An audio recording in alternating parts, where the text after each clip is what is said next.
Good morning, everyone, and thank you for coming. I call this press conference today to set the record straight concerning politically motivated allegations about the Space and Rocket Center. The Raby campaign is running a political ad right now that distorts what happened at the center with former CEO Mike Wing.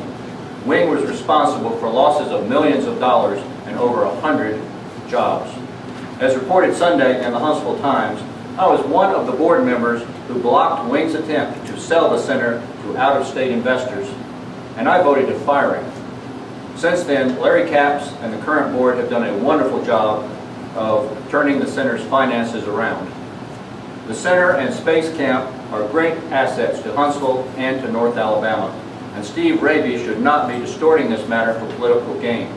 In short, he owes the center an apology.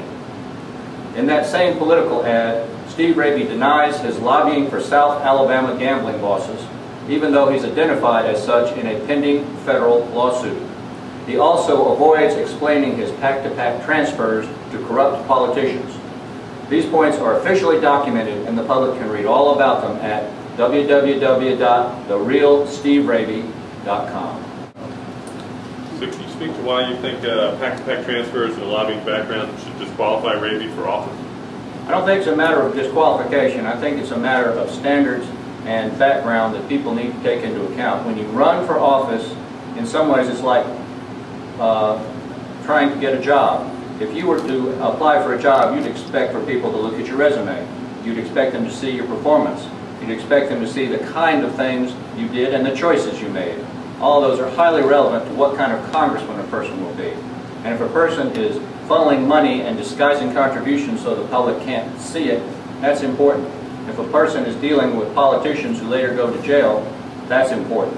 If the person applying for the job is working for a gambling boss down in South Alabama to get a casino license, the public needs to know that too.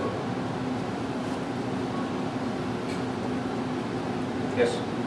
Can you speak to the circumstances of your leaving the Space and Rocket Center board? Were you asked to resign? Was the whole board asked to resign? I'm glad you brought that up. No, I was never asked to resign. After we fired Mike Wing, I worked with several board members, hundreds of hours, volunteer hours, to help the center turn around.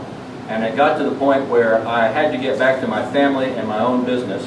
And so I announced I was going to resign and suggested that others should do so also, so the governor could appoint a new board and simply have a clean start on people who could put in more time and effort to bring the center back up to speed.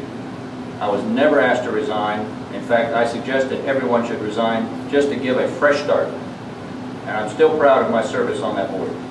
Do you think that something like that happened over 10 years ago is relevant to this election? Should voters take this into account? Oh, I don't have any problem with it being brought up so that the voters can consider it. I think, though, it has to be brought up in an honest manner and not twisted for political gain.